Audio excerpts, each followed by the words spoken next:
Былтыр Өзбекстандан Ошко 50 автобус алынып келинген, бүгүнкү күндө алардын 20сы каттамга чыкпай турат. Муниципалдык автоунаа ишканасы буга айдоочулардын 1 жылдан кийинки эмгек өргүүгө чыкканы себептешет.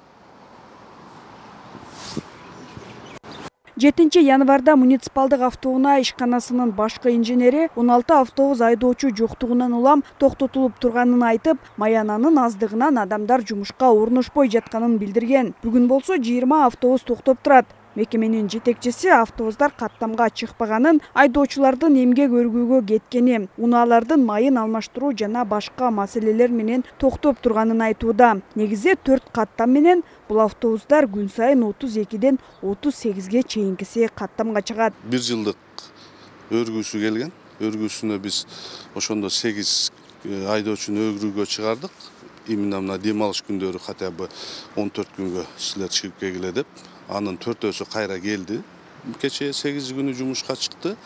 Анан бул жерде чыкпай калды, токтоп калды деген демеден алыспыз. Арасынан кээ бир лампочкасы күйбөй калат, аварийкасы иштебей калат, эми мындай мелкий ремонттор менен турат. Кээ бирде оору суркоо болуп атат, мына көрүп атасыздар. Сайыпжан Турдуев айдоочулар жетишсиз болуп жатканын ырастады. Буга маянанын аздыгы да себеп. Учурда 95% айдоочу жетишет дейт. Бирок алар койгон талаптарга жооп бербегендер да иштен алынат. Айлык акыны көбөйтүү тууралуу ушул жылы мэрге сунуш даярдап жатканын билдирди. Айдоочунун жетишпесиздиги деген маселе бар. Бул эми көйгөй бул биздин эле ишканада эмес, көйгөй бар жогунда болуп атат. Мына Бишкек шаарында дагы болуп атат, көрүп атасыздар. Айдоочулардын көбү чет жакта, анан келгендери четте иштеп келгендери дагы келип атат. Эми биз утуру кезек менен ишке алабыз деп өзүбүз жарыя кылып атабыз, келип атат. Шаардык мэрия 21ден 60 жашка чейинки тажрыйбалуу айдоочуларды ишке чакырып жатат. Учурда айдоочу бир айда 25 күн иштесе 22 миң сом, 20 күн иштесе 17-18 миң сом айлык алышат. Жергиликтүү бийлик дагы 100 автобус сатып алууну көздөөдө. Айдоочуну толук камсыздоо үчүн айлык акы көтөрүлөт дейт мэрияга караштуу чарба жана транспорт бөлүмүнүн жетекчиси. Айлык маяна бул айдоочуларда эле эмес, бардык тармагыбызда бул кичине кемчилдик болуп атат, туура. Бирок ошого карабастан Ош шаарынын мэриясы тиешелүү иштерди алып барып атабыз. Айлык көбөйтүү маселесин да карап атабыз. Негизи бардык тармактын айлык маянасын көбөйтүү боюнча тапшырма берилген Ош шаарынын мэрі Бактыбек Жеңишбекович тарабынан.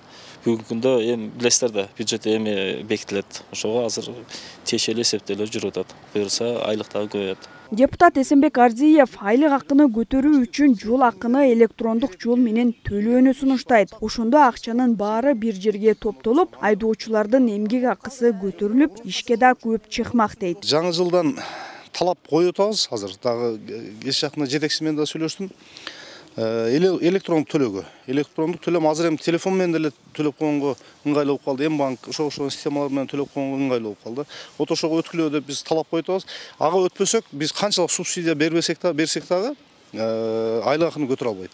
Себеби жанагындай эле күнүмдүк ошол эле каттоодо жүргөн кондуктор эле, водитель эле түшкөн акча толугу менен кассага түшпөйт да, анан эми бирөө ошол жерден өзүнүн кызыкчылыгын пайдаланып коюшу мүмкүн. Экинчиси ошол себептен айлык тазалып калышы мүмкүн. Мэрия бул автобустарды өткөн жылы Өзбекстандан 37 миң АКШ долларына баалап алган, бирок шарты жок делинип сынга кабылган. Бул жылы да Өзбекстандан ар биринин наркы дээрлик 90 миң АКШ доллары деп бааланган 100 автобусту пайыздык чен менен насыяга сатып алмай болду. Автобустардын 50 даанасы февраль айында, жарымы март айында келери күтүлүүдө. Заягүл Болот кызы, Алишер Мусажелил уулу, Тмедиа, Ош шаары.